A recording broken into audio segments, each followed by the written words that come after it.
Hello, I'm Theodore Carter, and I'm reading my story, Jesus Lizard.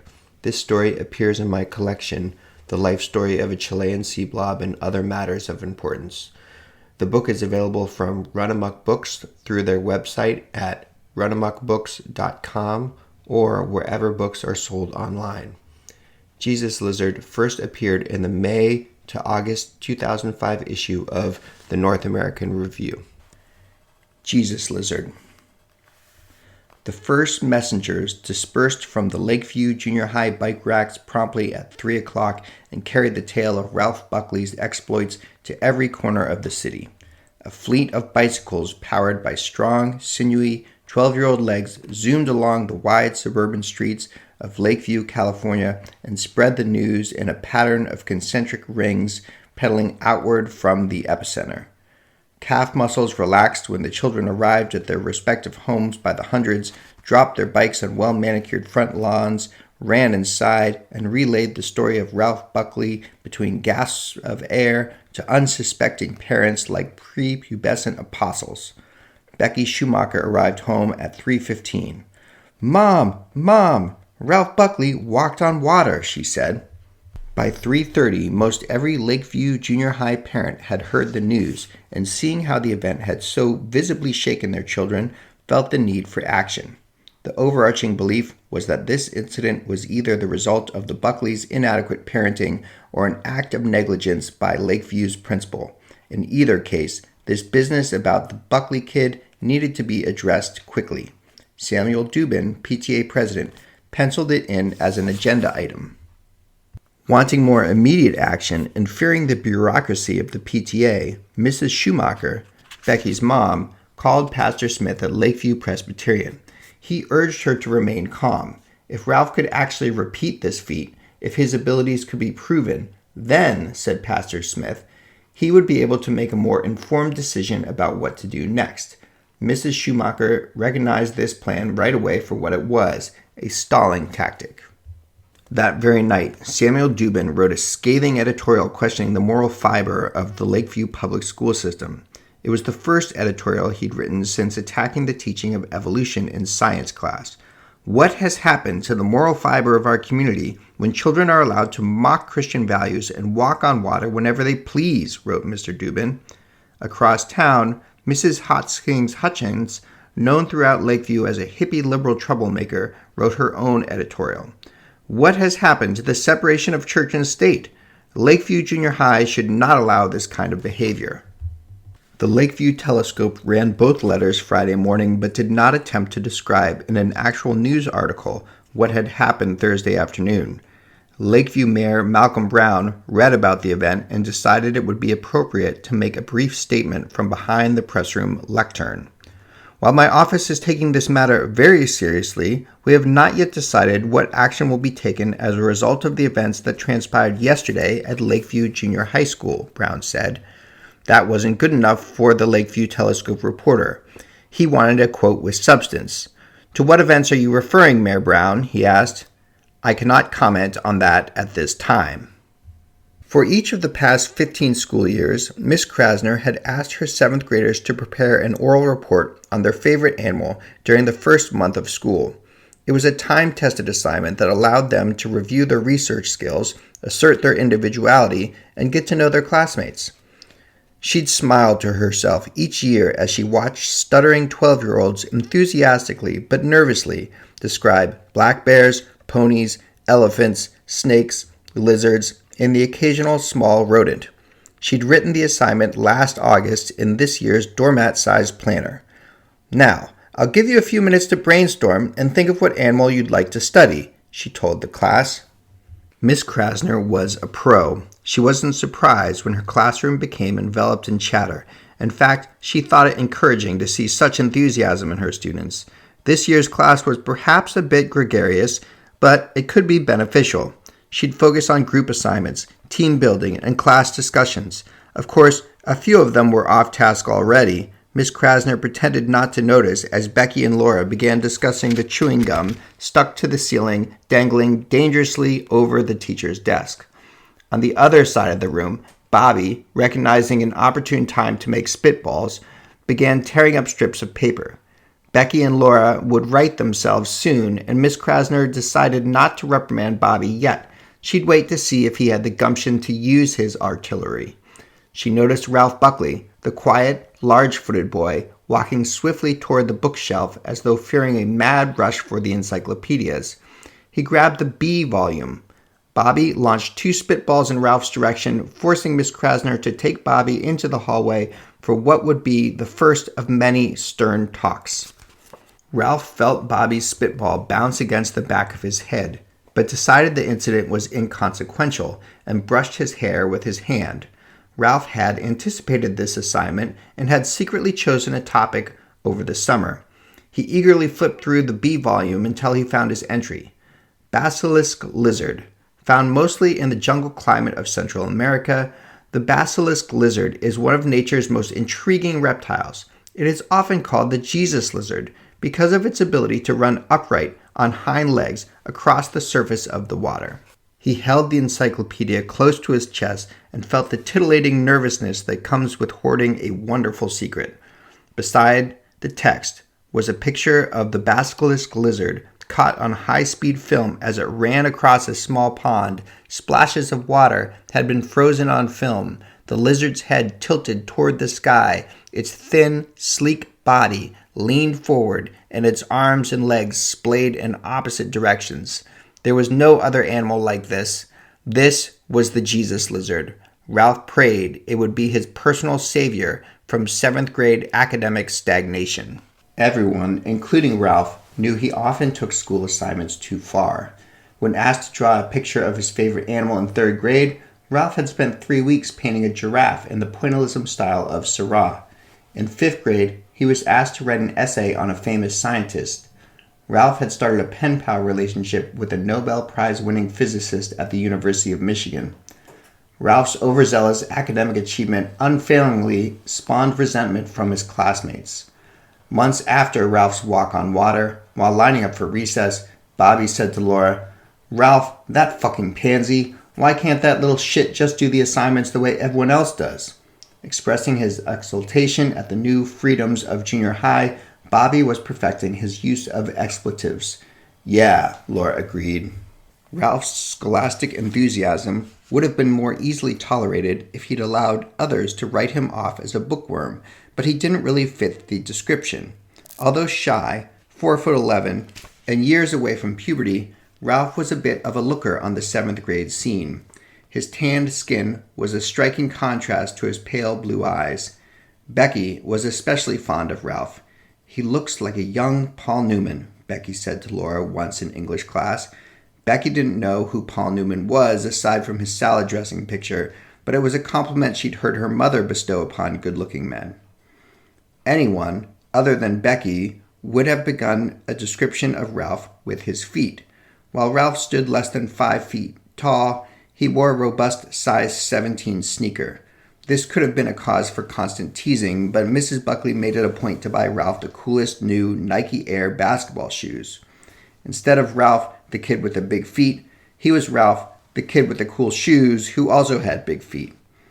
Ralph did endure the occasional taunting, but name-calling often digressed into admiration of his tremendous footwear. Between his handsome appearance and cool shoes, it was difficult for Ralph's classmates to label him as a junior high nerd. Also, no matter how hard they tried to believe otherwise, it was obvious Ralph wasn't trying to show off with his scholarly achievements. He just liked school. This duality within Ralph was his central dilemma. He was a tortured academic who knew that with each new discovery, he was removing himself further from his peers. Just as the church placed Galileo under house arrest, Ralph was forced to the fringe of the junior high social scene because of his pursuit of knowledge. Still, he pushed onward and exceeded expectations for every assignment.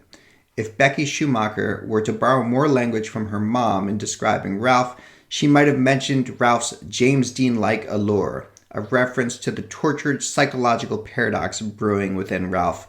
He was a man of intrigue, of sexy vulnerabilities. Unwittingly, Miss Krasner had set Ralph on a course for another academic mania. The day after receiving Miss Krasner's assignment, Ralph checked out every library book he could locate on the obscure reptile. His real find was a National Geographic video he wore thin by continuously rewinding the slow-motion sequence of the Jesus lizard running effortlessly over the water. Standing in his living room, Ralph would imitate the slow-motion video. His mother often walked by on her way to the kitchen and would glimpse Ralph trapped in a painfully slow cycle of motion, lifting his legs and feet high into the air and placing them carefully down again.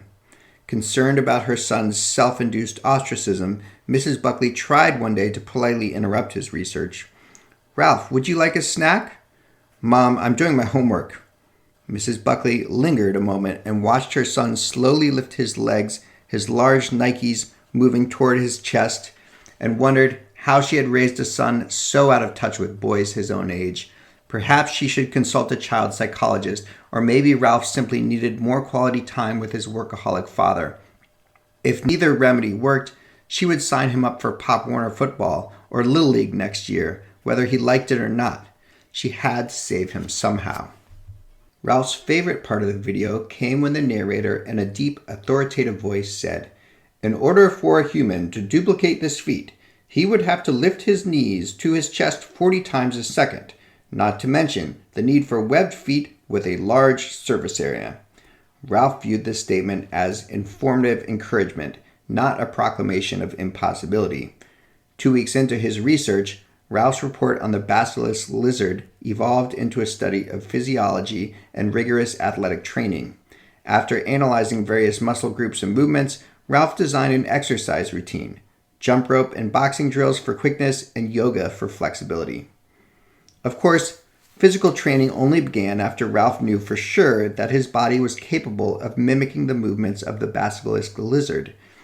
An exchange of letters with the Nobel Prize-winning scientist from Michigan told Ralph he was at his physical peak for such an unlikely undertaking.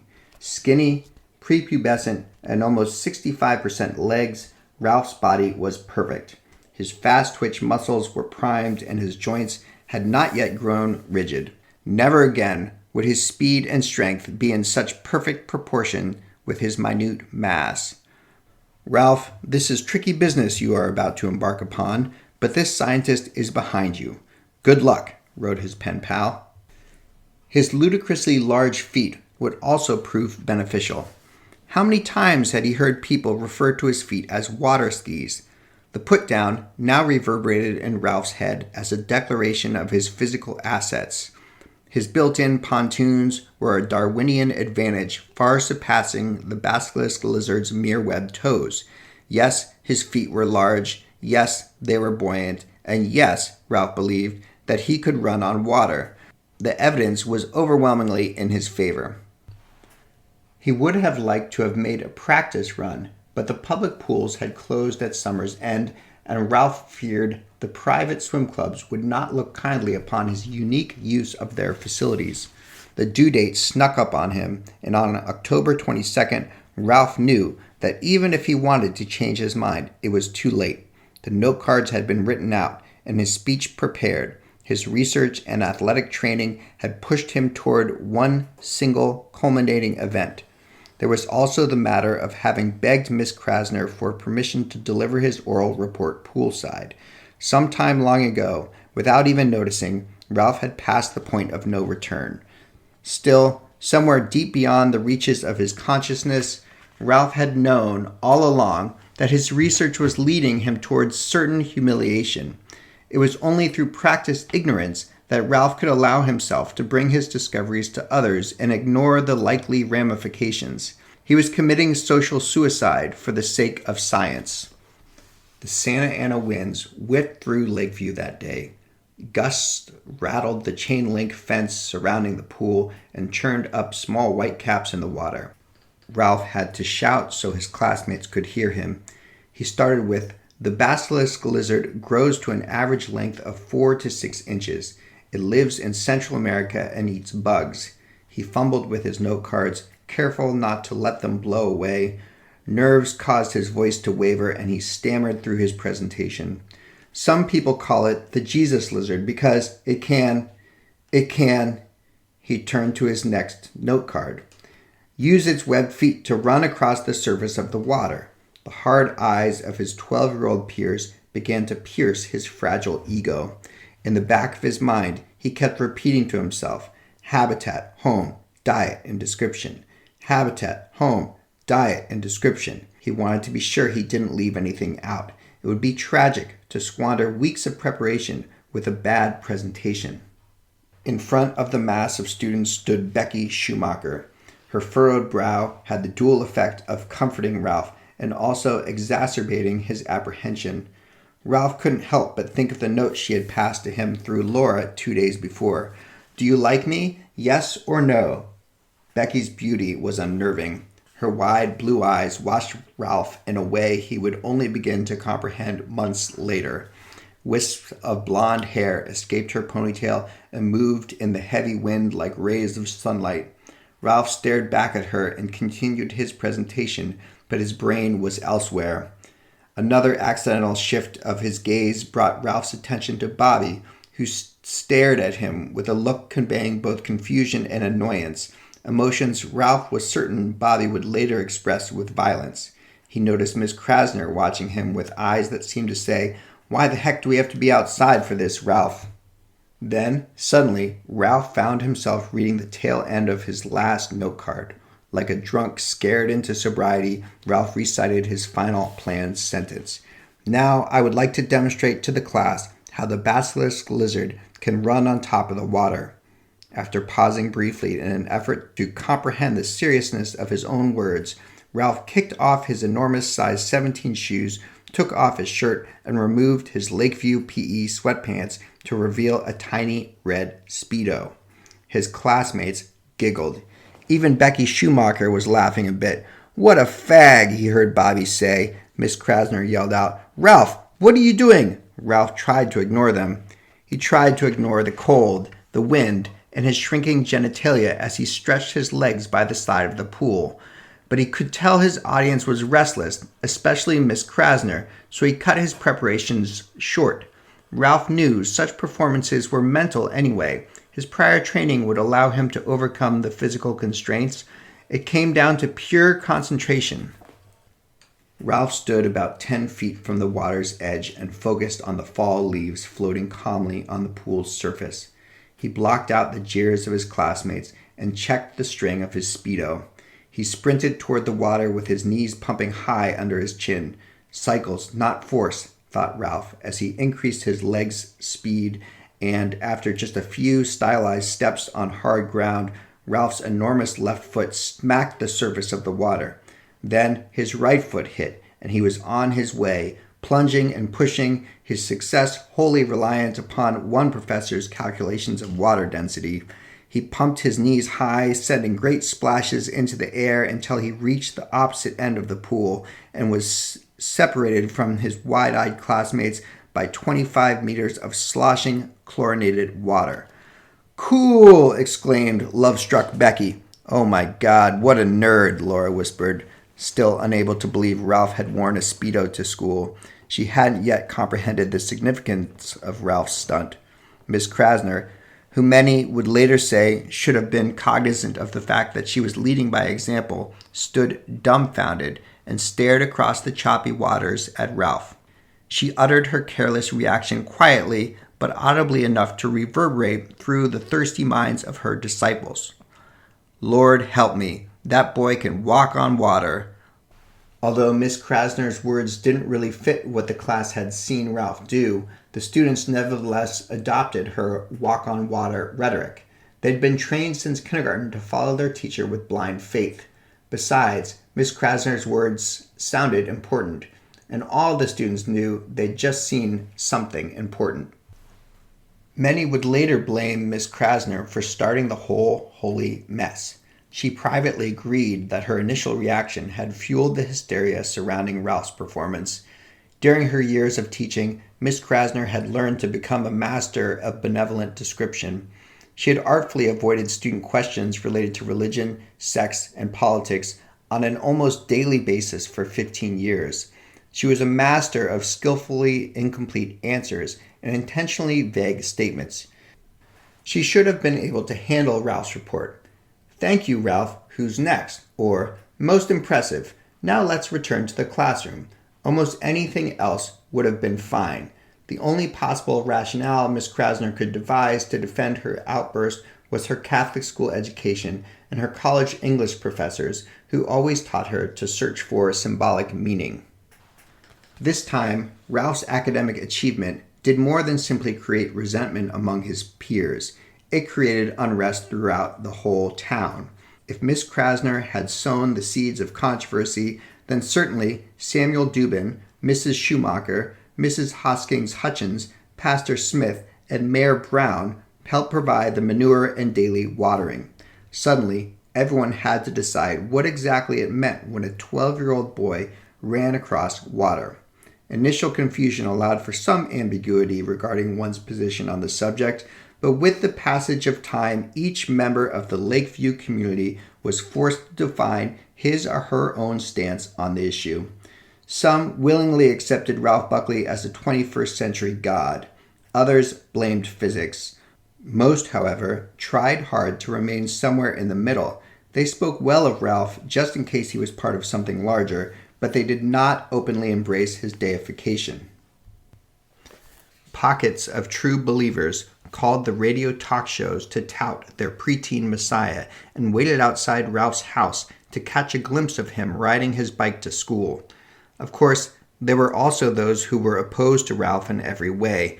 They wanted him in juvenile hall and accused him of atrocities ranging from drug use to devil worship. Both of these factions were small in number, but they did a lot to make tentative onlookers uneasy about their relationship to Ralph. Despite the heavy impact of Ralph's report on the community, it was Ralph's life that really changed, especially at school.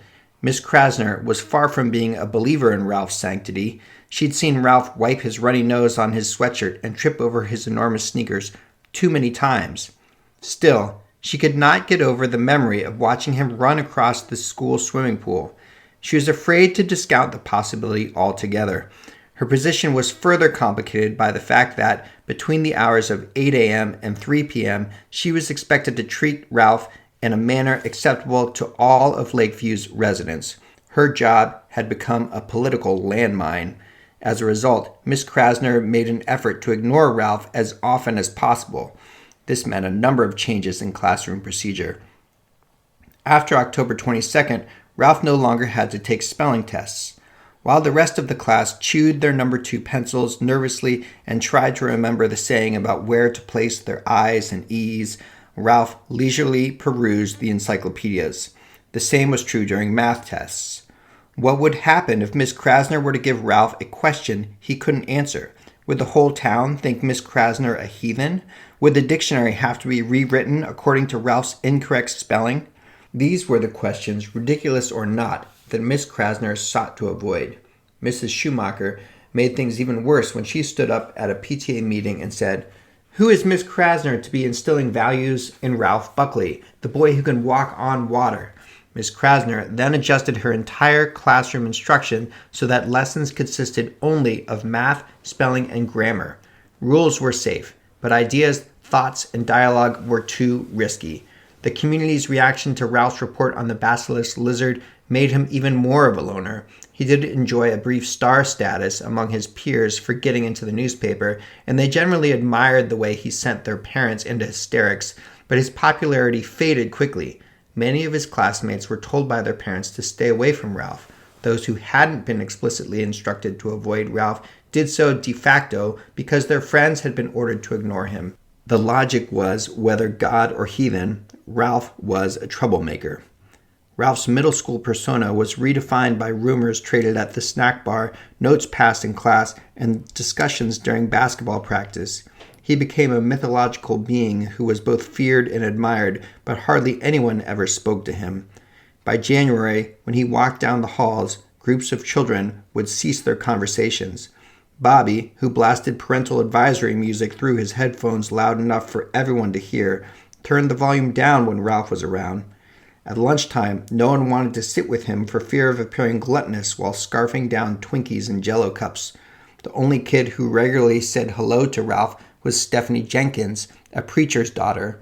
Every day she placed a small offering of an Oreo on his cafeteria tray before moving on to another table. Ralph found this type of treatment unbearable. The ridicule he'd grown accustomed to would have been preferable. He moved through the school hallways like a heavy-footed ghost, and by spring, Ralph decided his only hope at restoring normalcy was to push Miss Krasner into revoking her special Ralph Buckley policies through brutish guerrilla tactics. He didn't enjoy disrupting class. In fact, he found it absurd, but it was the only plan he could devise to force Miss Krasner into acknowledging his existence. Having taken note of Bobby's repertoire of ruckus-rousing techniques, Ralph fired spitballs at Miss Krasner during the next math test. She sat unfazed at her desk, concentrating on marking the papers in front of her with a red pen. Ralph watched dumbfounded and imagined the internal struggle brewing within Miss Krasner as she refrained from verbalizing an authoritative ejaculation. Next, upping the stakes a bit, Ralph took a Sharpie from Miss Krasner's desktop and began scribbling on the blackboard. "Krasner is a crotchety old crow," he wrote. Ralph was not one to scribble graffiti without careful planning. His statement was meant to offend Miss Krasner on several levels. First, it debased Miss Krasner's character in a rather pedestrian way. Secondly, the misspellings were intended to jab deep into Miss Krasner's teacherly instincts, making it almost painful for her to keep from correcting the written statement. Replacing C's with K's was a trademark of street gangs rivaling the LA Crips. Miss Krasner could have assumed Ralph needed a teacher's help to avoid a life of gang involvement. Ralph anticipated that perhaps the most worrisome aspect of his graffiti, in Miss Krasner's mind, would be the 3 capital letter K's, easily interpreted as a reference to white supremacy. Lastly, and on the most immature and age-appropriate level, the word crotchety is very similar to the word crotch. Everyone knew it was unacceptable to discuss a teacher's crotch. Ralph was certain the statement would force Miss Krasner to act. Nothing. Miss Krasner looked at his scrawl, then returned her gaze to her papers.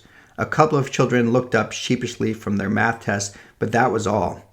Becky Schumacher flashed him a radiant, devilish smile, showing how clever she thought he was to dream up such destructive vandalism.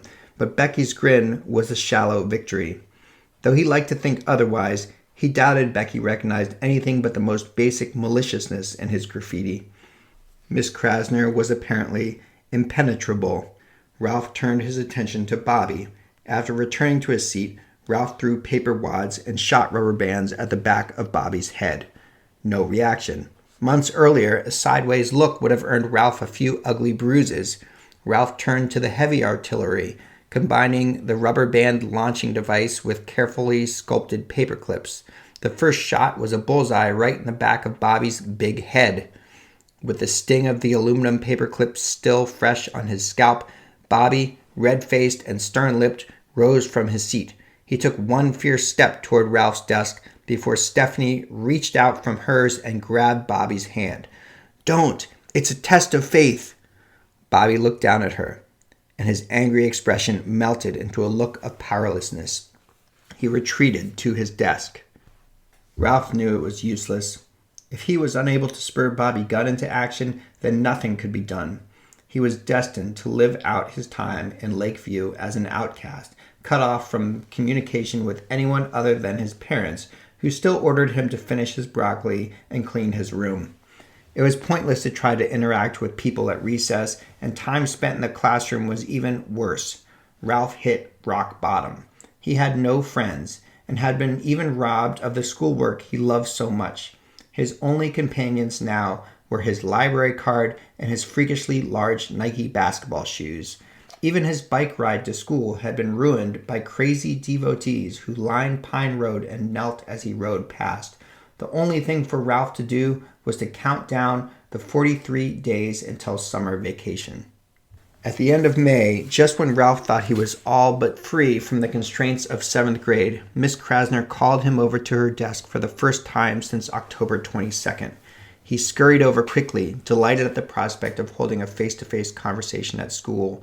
Acting on orders from Principal Haley, who many PTA members accused of spending entirely too much time at church, Miss Krasner said, "Ralph, now this is up to you, but Principal Haley thought, if it's okay with you, we thought maybe you could do what you did during your oral report as part of the 8th grade graduation ceremony. Ralph gave a blank stare. The excitement of just being at the teacher's desk and talking to Miss Krasner overwhelmed him. We could have graduation by the lake this year, and after you finish, you could say a few words, only if you want to. Flattered that Miss Krasner had broken her silence toward him, Ralph agreed.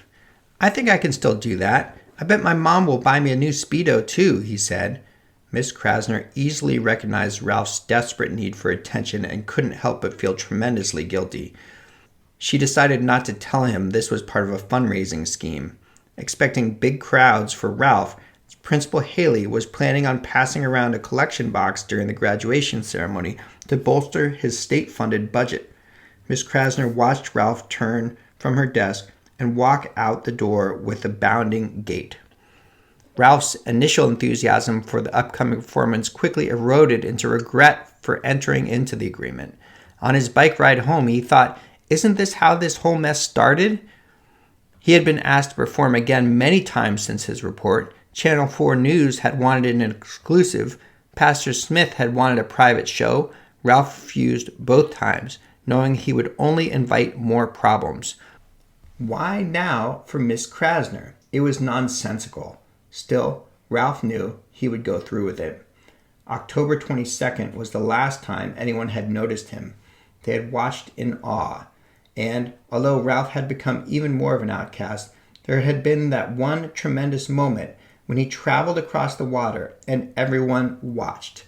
Maybe this was the only remaining way he could interact with people, as a performer before an audience. If he was doomed to exist in Lakeview in a position somewhere in between a mortal and a deity, then maybe he should just learn how to behave in that role. He would do it again for the 8th grade graduation ceremony. He would watch the National Geographic video, buy a new Speedo, and do it again.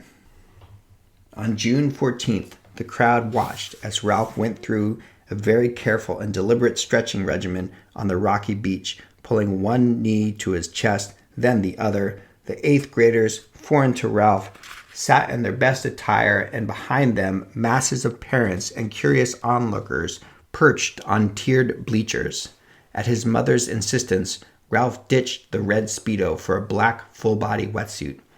Mrs. Buckley felt it was more appropriate for such a formal occasion, and Ralph grew to like the way its sheen gave him the resemblance of an actual basilisk lizard. He practiced rotating his hip in and out and swirling his leg in a circular motion. Each toe had to be flexed and massaged. He'd never had so many people watching him before. It wasn't just the usual graduation crowd of parents this year. Most everyone in Lakeview had come, and Ralph knew it was because they wanted to see for themselves what they'd heard had happened last fall. Principal Haley stood at the lectern in front of the crowd. To kick off graduation this year, Ralph Buckley will perform the opening ceremony. Even as Principal Haley spoke, everyone watched Ralph. He tried hard to ignore the familiar faces in the crowd, but he saw them. PTA President Samuel Dubin, Pastor Smith, Chuck Stilts, the Pop Warner coach, Miss Krasner, and Leslie Noreen from Channel 4 News. There's a good number of out-of-state plates in the lot, he heard an overweight woman say.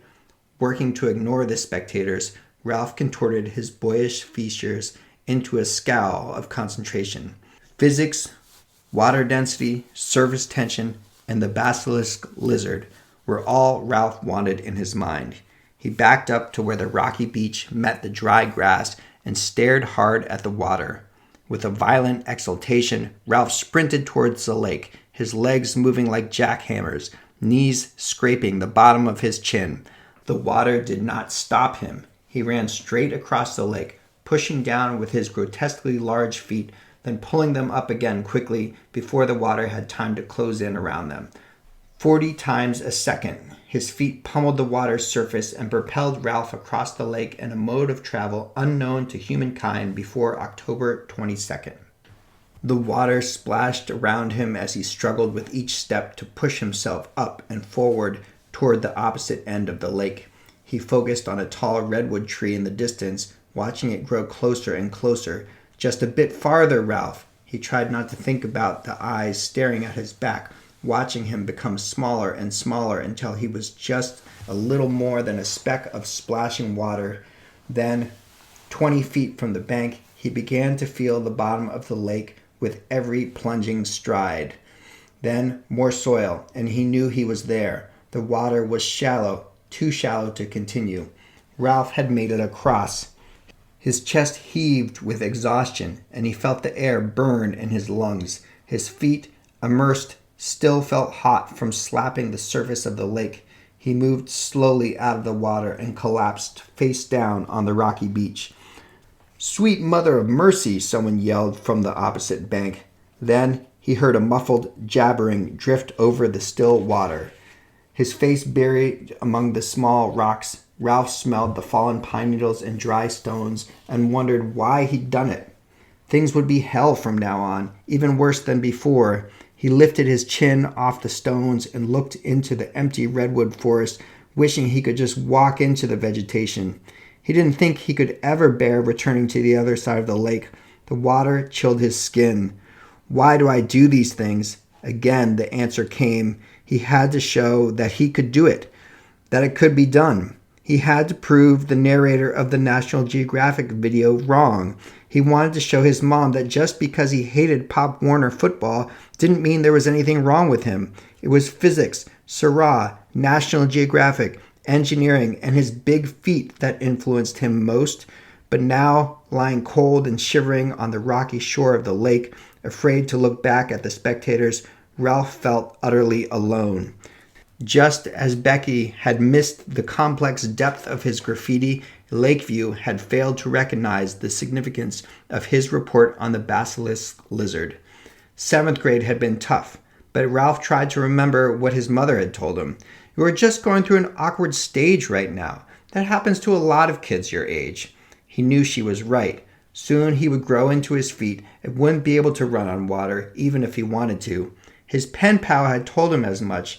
His fast-twitch muscles would develop during puberty, leaving him bulky and grounded. His feet would be of normal proportion to his grown body. That would be the end of it, and perhaps with the passage of time, people would forget even something as monumental as someone walking on water. But hadn't 3rd grade been rough too? 5th grade was no picnic either. Ralph knew he would never imitate the basilisk lizard again, but there would be other assignments, and he would feel compelled to complete those to the fullest extent. He heard Principal Haley speaking loudly through his microphone. "Ralph, there is a podium set up on your side of the lake. When you have gathered yourself, perhaps you could say a few words to our graduating class." Ralph slowly brought himself to his hands and knees, lifted his head, and found the podium. He rose to his feet and stood in front of the microphone, staring at the masses of onlookers across the water. He was glad they were so far away. They couldn't see the heavy tears on his cheeks. He was overcome with exhaustion and emotional distress. Standing at the mic, he forgot what he had prepared to say. "Congratulations, 8th graders," and remembered only a line from his oral report on the basilisk lizard. The basilisk lizard can only run 10 to 20 meters on the surface of the water before sinking. It is much better suited for life on land.